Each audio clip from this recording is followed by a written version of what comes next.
And it is what it is, man. I mean it DC was a good QB, Chris.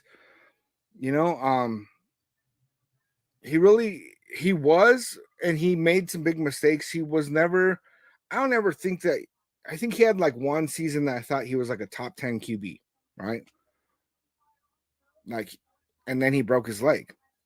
And then he was having a really good year. Again, when when we lost Gruden, when Henry Ruggs did that shit, all that.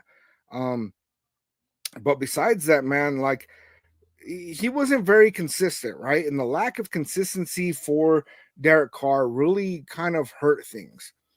But to move on from him with no draft compensation and no clear direction, like, okay, I could see if they already had like a deal with Tom Brady where it's like you're for sure coming in, there's no backing out, blah blah blah, and you might be right. Raiders might have won the trade in the long term. Might have, right? Because let's say we keep Devontae Adams, right? We keep Devontae Adams, and then what? He's aging. We don't have a quarterback to throw to him. Our offensive coordinator sucks. And then what? And then we're paying him $44 million a year to maybe play with a rookie next year, maybe play with Aiden O'Connell next year. And it just kind of turns into this perpetual, I don't know, man. I don't know. What I do know is that we should have kept Derek Carr until we had a solid plan to move on from him, right? Do I think moving on from Derek Carr was coming and it should have? Yeah. I really do believe that there should have come a point where we moved on from Derek Carr. But we should have had something else lined up, and we definitely should have gotten some kind of trade compensation for him. Like, they were worried about the guaranteed money that they're going to have to pay him, right? But like,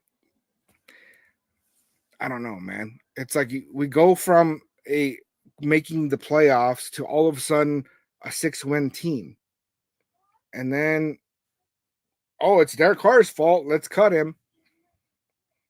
It just doesn't make any sense to me, man. Doesn't make any sense to me. Yeah, thank McDaniels for that one, beautiful beast, for sure. Josh McDaniels was the biggest cancer that I've ever seen on this Raiders team, period. I've never seen anything like that go down.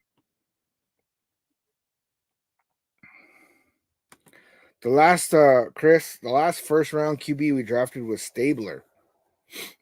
And what's up with that, right? How come we haven't been drafting quarterbacks in the first round for so long? And really we need to see, Gary, and I don't think that Crosby's leaving. I don't. But I mean, I would not doubt it if Tom Telesco really has no commitment to Max Crosby. So Max Crosby could, I don't know, man. Tom Telesco might just look at Crosby and say, you know what, that's an asset that I can get compensation for.